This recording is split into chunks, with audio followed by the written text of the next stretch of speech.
Welcome to the Outthinker podcast. Each week, we talk with forward-looking strategists and innovators that are challenging the status quo, leading the future of business, and shaping our world. I'm your host, Kyan Krippendorf, founder of the Outthinker Strategy Network.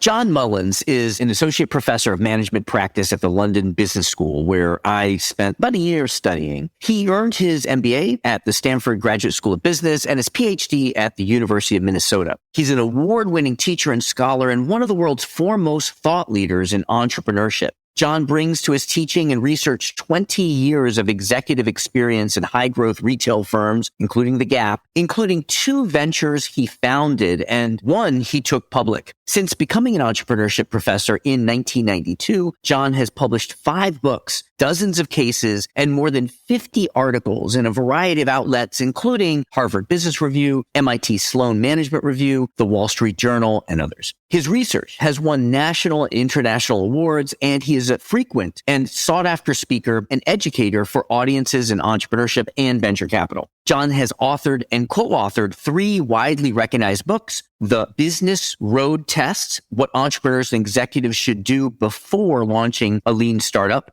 Getting to Plan B, Breaking Through to a Better Business Model, and one of my favorites, The Customer-Funded Business, Start, Finance, or Grow Your Company with Your Customers' Cash. John's newest book, Break the Rules, The 6 Counter-Conventional Mindsets of Entrepreneurs That Can Help Anyone Change the World, identifies what makes entrepreneurs entrepreneurial and provides a roadmap for how anyone can adopt and master these mindsets to challenge assumptions, overcome obstacles, and mitigate risks. And you can do this even if you are not a traditional entrepreneur, but rather an entrepreneur inside an established organization. In this episode, he shares with us why it's better to get customer funding than venture funding or getting your company to fund a new business. 5 ways that you can get customers to fund your business and 6 mindsets that successful entrepreneurs encompass, such as, yes, we can, problem first, not product first, and think narrowly, not broadly. Ladies and gentlemen, John Mullins. John, thank you so much for spending some time with us. It's great to be here with you. Happy to be here. So I want to open up with 2 questions that I ask all of my guests. The first one is just for us to get to know you a little bit personally, unrelated entirely to any of your work, professional experience. If you could complete the sentence for me: if you really know me, you know that. You would know, Kyan, that I'm an avid hiker. I hike probably 100 miles a summer. I live near the Colorado Rockies, and I spend as much time there as I can. What is it about Colorado? Like every time I go to Colorado, everyone I meet is either they kayak, they hike, they mountain bike, they ski, they fish. It is a cultural phenomenon. It's in the air. It's in the water. I don't know what it is, but we're all active outdoor people, and we're in a great place to do it. With 300 days of sun, I might add, each year. Right. As opposed to London and London Business School. Which is another great place, but not for the weather. Follow-up question, not one that we planned, but is it the outdoor interest that brought you to Colorado, or was it Colorado that brought the outdoor interest to you? The outdoor interest brought me to Colorado. And I think that's pretty typical of people who live here. You can hardly find anybody born here. Right. Came and stayed.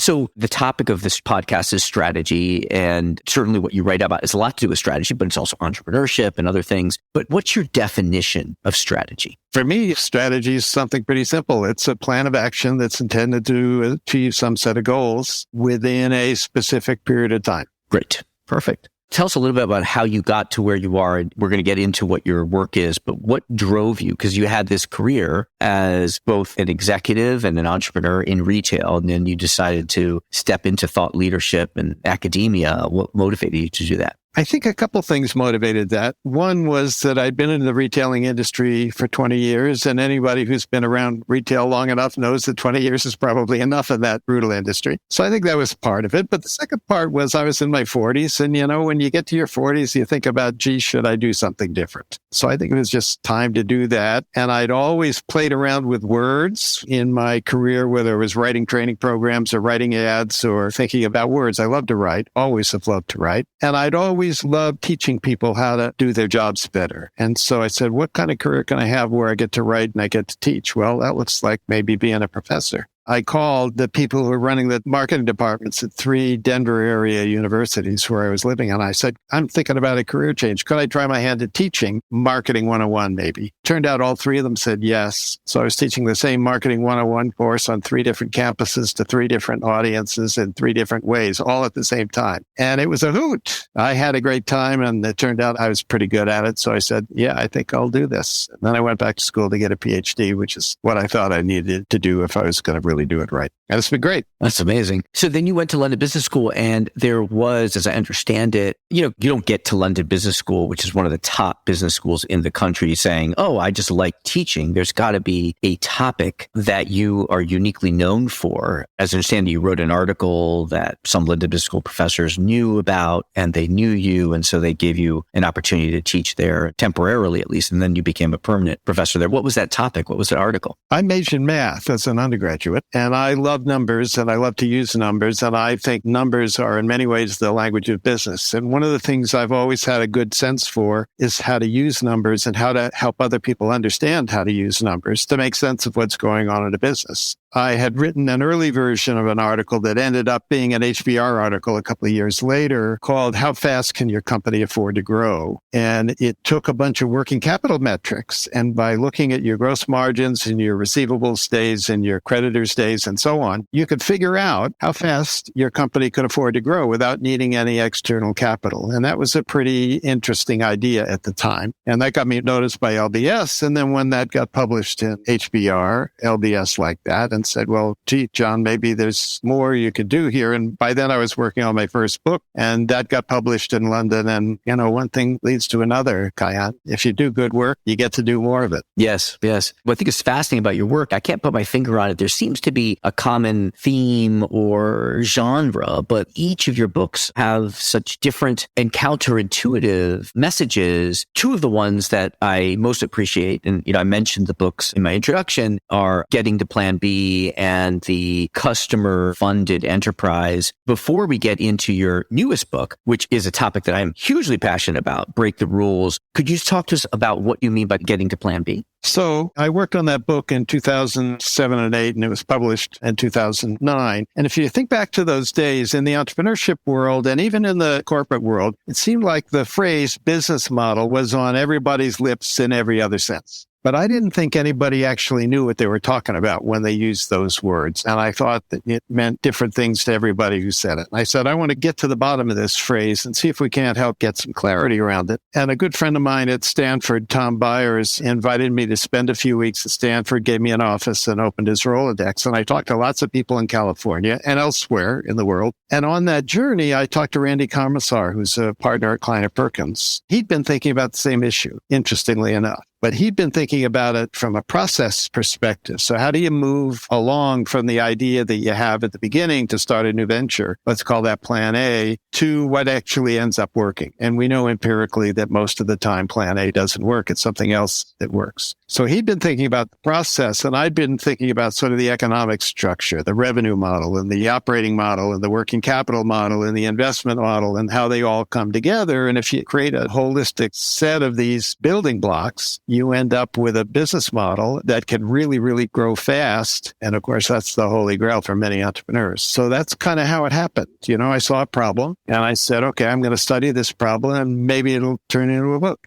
And it did.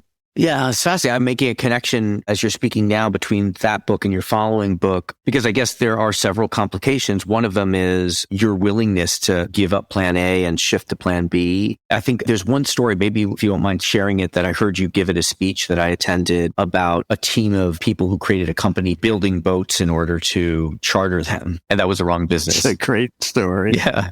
Could you share that with us? Yeah, these 2 guys in the UK, and they loved the water and lived on the coast. And they wanted to build a fishing business. But they said, well, to build a fishing business, you got to have a boat. They didn't have a lot of money. They said, let's build a boat. So they started building the boat. And somebody came along and said, that's a really nice boat. Could I buy that boat? The 2 guys looked at each other and said, well, yeah, okay, if we can get enough for the boat, maybe we could build 2 boats. We'd have a bigger fleet to get started in this fishing business. So they sold the boat, started building another boat. Another guy comes along and likes the boat, wants to buy it. And the second guy says to the first guy, if you don't quit selling the boats, we're never going to get into the fishing business. Well, it turns out the business they got in was the yacht business. And that company today is called Princess Yachts. And they're one of the biggest yacht building companies in the world. But they didn't get there by saying, we're going to build yachts. They got there because they loved the water, and one thing led to another.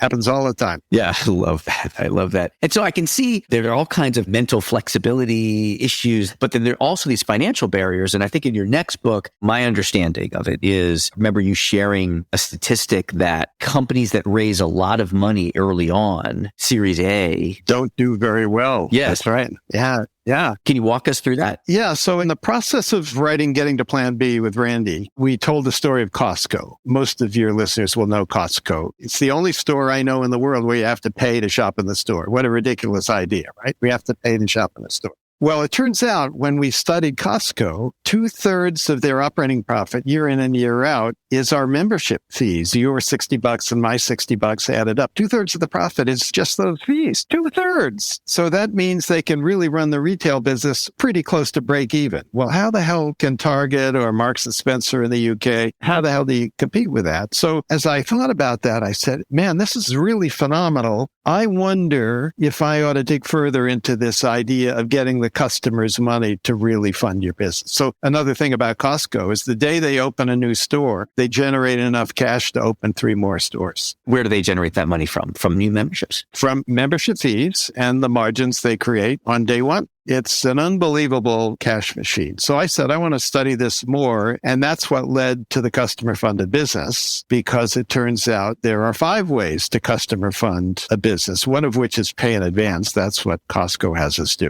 But there are subscription models and 5 ways to do that. Matchmaker models like Airbnb and Uber. And that was another counterintuitive, to use your word, Kaihan, because everybody thinks that if you're going to be an entrepreneur or if you're going to start something new inside a big company, you got to go get money. You got to invest. Well, maybe you don't. I had studied many years earlier the Inc. 500 list as it was then. It's now 5,000. And I looked at 1 year's data. I said, how many of these companies raised venture capital? These are the fastest growing companies in the U.S. 6% of them had raised any money. All the rest had, we call it bootstrapped. I call it customer funded, but they'd figured out how to get money from their customers, from banks, from anybody but an investor. But I think when people think about bootstrapping, it is out of necessity that, we don't have the money, so we have to bootstrap. But I think you're arguing, even if I am an entrepreneur inside a big company, I'm at IBM or Microsoft, and I could get millions of dollars to take a shot, I think you're arguing that maybe you shouldn't. You should not go through that bureaucracy. You should find a customer who has such a compelling problem that they want to rip your shirt off to get at the answer. And if the problem you're solving is compelling enough, they're going to pay you, and they're going to pay you up front. You're basically only building if there is demand. Yeah, you get started that way. That's what Michael Dell did, right? We still have to pay for Michael Dell's computers before he builds them, right? It's a nice deal. The corporate mentality doesn't think that way typically, but I argue that if you're deep inside an innovation unit in a big company, if you can go out and get some customers who are paying for what you want and show proof of demand, then you're going to get your capital committee or whatever it's called much more excited about giving you the resources you need to really grow it. That makes sense. So I think that's where you start. You maybe don't stay that way forever, or maybe you do.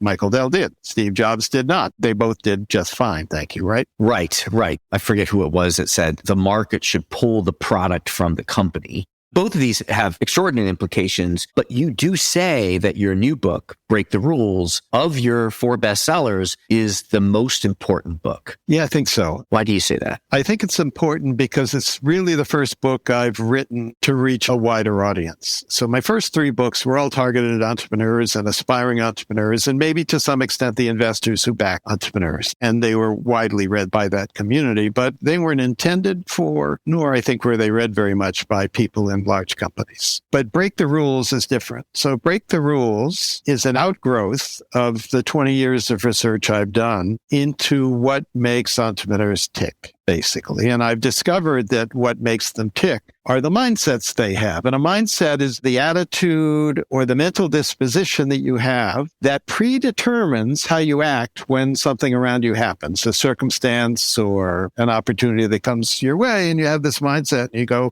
this is how I act when that kind of thing happens. At a kind of subconscious level, as a repeating of past reactions. Yeah. It's kind of a pattern thing. And so entrepreneurs, many successful entrepreneurs, live by maybe not all 6 of these patterns, but typically 3 or 4 of them. And they're all learnable. We have a big problem in big companies today. They all want to be more entrepreneurial, right? They want to be more innovative. They want to be more agile. Now, it's not entirely clear to me that once you explain to them that there's risk involved, that they still want to be all those things.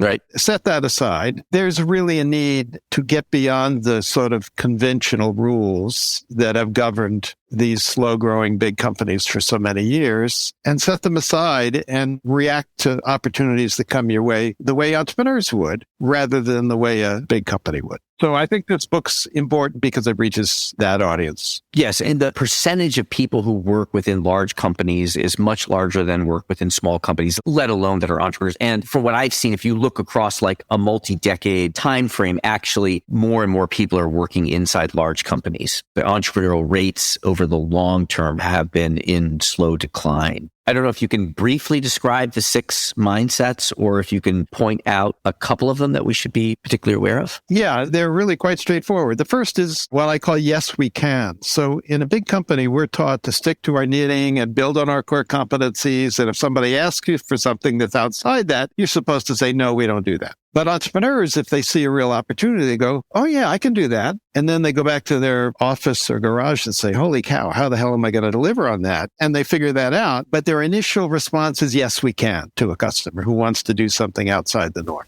Whereas in big companies, it's not. So that's the first one. The second one is what I call problem first, not product first logic. So in many big companies, it's all about the product. So we have Coke and New Coke and Diet Coke and Coke Zero and Coke Natural and Cherry Coke and Vanilla Coke and you name it. All these product line extensions. Tide, the same thing. Every year there's a new brand manager and the new brand manager tweaks the product. You know, he puts blue speckles in, takes the green ones out. What entrepreneurs focus on is problems. If somebody's got a big enough problem and I can solve that problem, I'm going to have a very nice business. So the problem comes first, not the product first. Fundamentally different mindset.